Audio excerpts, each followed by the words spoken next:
falls into this interesting beneficial window for himself where he's good enough, I guess, in theory, to be taken 50 in the 50s, but not good enough where another team feels like it's worth jumping in there and grabbing him, where they feel like, you know what, we don't care who we anger.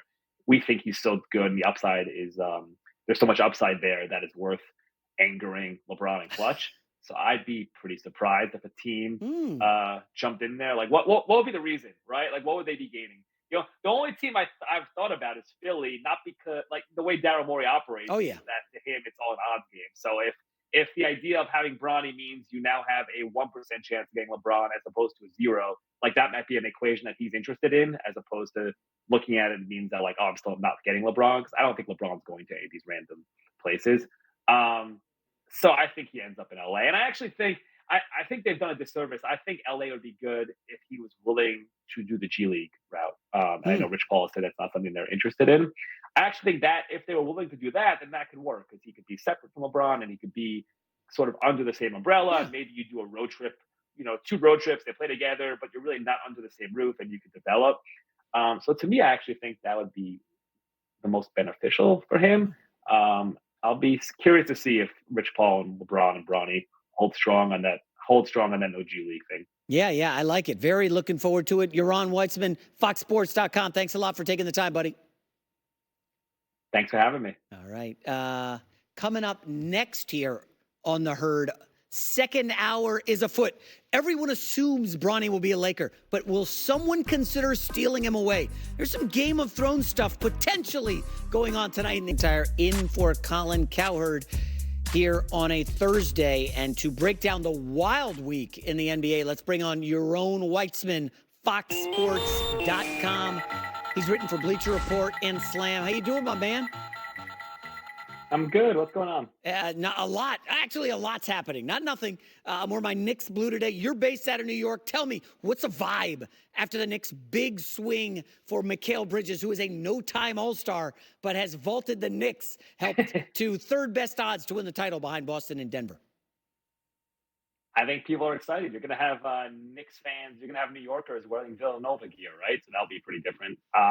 Yeah, I think people are very excited that this team is all in. This is sort of what fans have been waiting for since Leon Rose and Worldwide West took over in 2020. And Knicks fans knew that even though Leon Rose doesn't talk to the media or doesn't give out his plans, but it was pretty obvious that the plan was eventually to cash in all these chips they were collecting for a star. And I'm sure we'll talk about whether or not Mikal Bridges is a star, but this was the move, and I think Knicks fans are excited to see, this team finally put together and what happens now. Yeah, I saw you're on one website said the Knicks were, quote, fleeced by giving up 5 draft picks. Now, the Knicks, I believe, gave up 4 of their own and one of the Milwaukee Bucks. None of those picks in the next few years are going to be like a top 10 pick, unlikely, short of massive injuries. So is it really, do you consider it a fleecing? A fleecing, no. Listen, they overpaid, right? If you're looking at it in a vacuum, like the amount of picks they gave up are more. I think it's more than the Suns gave up for Kevin Durant, more than the Wolves gave up for Rudy Gobert, and Mikal Bridges again is a zero-time All-Star. So if you look in a vacuum, they overpaid, but it's not how this works, right? The Knicks needed to make a move. This was the offseason to do it for certain cap reasons. They were going to run out of time, and in the future would have been harder to bring in another guy. Mikal Bridges also has a very good contract. He's under I signed for another 2 more years at a reasonable number. Brunson is going to get an extension soon, so this was the time to do it.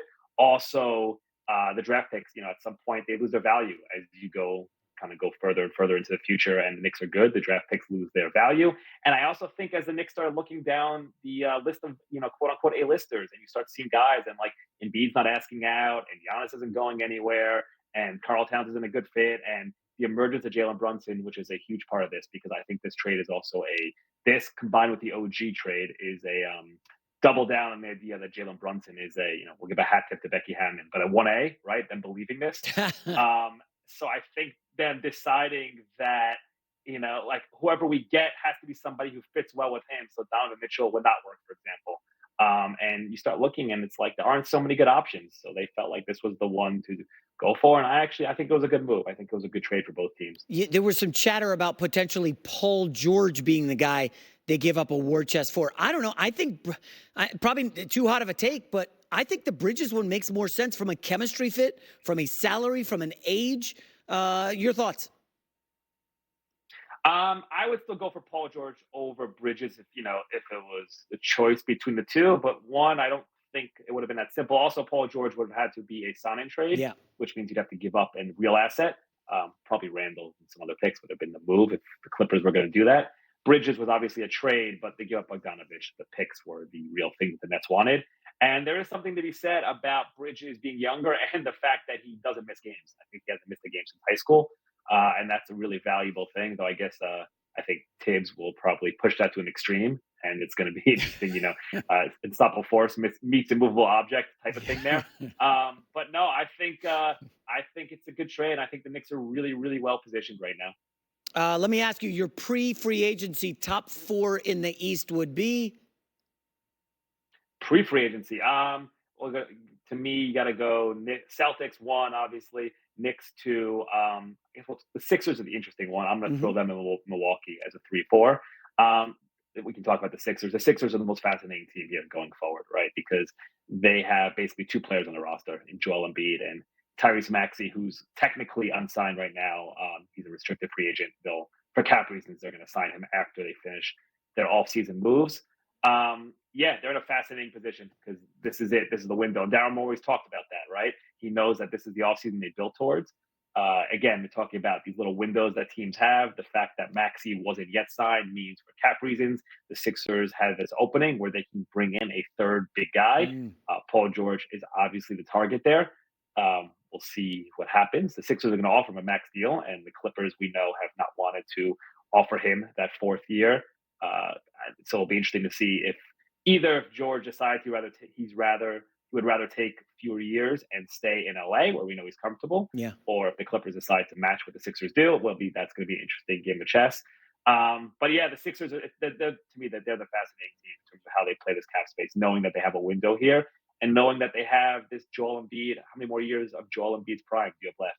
Yeah. I know JJ Redick, the new Lakers coach, he would love it if I brought up the Utah Jazz right now or the Orlando Magic. But I'm going to support my local engagement farmer, and I'm going to ask you about engagement farming and JJ Redick and the Lakers and the media. As a member of the media, I don't know, what were your takeaways from his press conference where he was a little combative with 2 F-bombs? Yeah, it was very. I don't want to pretend I know JJ Redick well. I spent a lot of time around the Sixers teams when he was there, so I knew him a little bit. And like everyone else, I consume his content, I guess would be the word he would use. I thought the press conference was very much him, and he's authentically himself. And I actually think the hire was a good hire. I think it's both ridiculous and good, right? Like I think he's actually somebody who is going to be good at this, and he's really smart and has clearly spent the last year, if not longer, building this sort of database and planning for the job, right? You've heard him talk about this, the idea that he picks the brain of guys like Joe Mazzulla on the broadcasting and probably has notebooks and notebooks full of ideas. The idea that he had this podcast with LeBron sort of adds this, I don't know, cartoonish aspect to it. It's just like, and make it seem more ridiculous. And it almost, to me, I know that probably helped him get the job. To me, it almost hurts him coming in, where I think he would have been a better candidate beforehand, if that makes sense, had he not done the podcast with LeBron. And I don't think that's going to matter in the long run. It just sort of adds to the Lakersness of the whole thing. The press conference was very much him, though, and listen, him talking to the media every day. And I heard Stephen A. talk about this recently. How as someone who's worked with JJ regularly, and I think he said something along the lines of, "I know how hard it is to get him to answer questions when he's paid to do so on a debate show. So I can only imagine what he's going to do in a media situation." I think there's going to be some combative stuff there, but also JJ is going to be somebody who knows how to take care of local reporters, and I think they're going to like him, and I think it's going to go pretty well for them this year. Okay, we'll wrap up with this. Second round of the draft tonight, Bronny James. Is your best guess he goes to the Lakers, or do you think someone tries to mess with them and just say, we're taking Bronny at 52, we don't care? I'd be pretty stunned. I think he actually falls into this interesting beneficial window for himself where he's good enough, I guess, in theory, to be taken in the 50s, but not good enough where another team feels like it's worth jumping in there and grabbing him, where they feel like, you know what, we don't care who we anger. We think he's so good, and the upside is there's so much upside there that it's worth angering LeBron and Clutch. So I'd be pretty surprised if a team Hmm. jumped in there. Like, what would be the reason, right? Like, what would they be gaining? The only team I